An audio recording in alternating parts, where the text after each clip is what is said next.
for Alexander and the Terrible, Horrible, No Good, Very Bad Day. Hopefully, I said every correct word for the title because it's very long.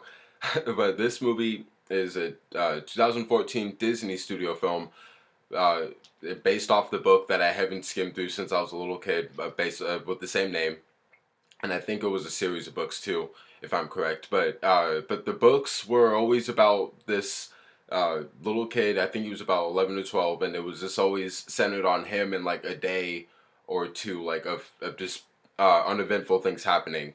And now that was what the book of this particular movie is based on. But I think the general books are that way too. It's been a while since I've looked through any of the books, but yeah. And they did, again, decide to pick this one particular book where for the movie it's his birthday, and in general, like this Alexander, he's kind of like always in a crummy mood. His family is really like hectic and crazy, and he doesn't get a lot of attention, and so he's always having like what seems like a bad day after bad day, like just and so on the eve of his birthday, he makes a wish that the next day his family members, his mom, dad, and three siblings, a baby and and I think a middle schooler and a high schooler. They all like as the next day happens, they all have their own bad situations, like a string of just bad things and misadventures to happen, and you see how they're all dealing with it, and is the day going to get any better, basically? And meanwhile, Alexander himself is not having that bad of a day as his family is.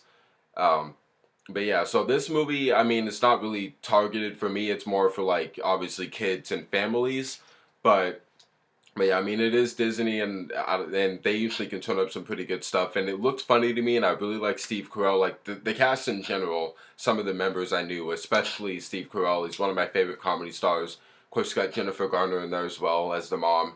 I didn't know the kid who played Alex, but I thought he was pretty good. I wonder what he's going to do next with his career, or how that's going to go.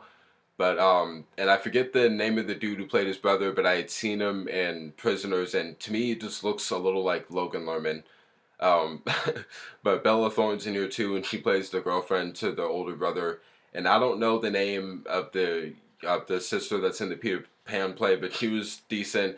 She honestly was kind of getting on my nerves up until her character got sick. But yeah, and then I thought she was funny toward the end when she was on cough syrup. Had a little too much of it. Um, but yeah, so overall, this movie I thought was funny and entertaining and good for families. If you like Disney, and I like that. Like in my opinion, it had the same feel as like Cheaper by the Dozen with Steve Martin or Freaky Friday with Jamie Lee Curtis and Lindsay Lohan, which I liked. And I like that for a Disney movie, the humor this time wasn't too like I mean, it's kiddish and whatever, but like I like that they were a little more crude than usual. Like it felt like a 20th Century Fox family film and not entirely Disney. So yeah. But yeah, so again, I think this movie is funny. It's really fast paced. It's good for kids or families. And if you do like any movies in the lines of like again Cheaper by the Dozen or the 2003 version of Freaky Friday, then I think you should see this movie.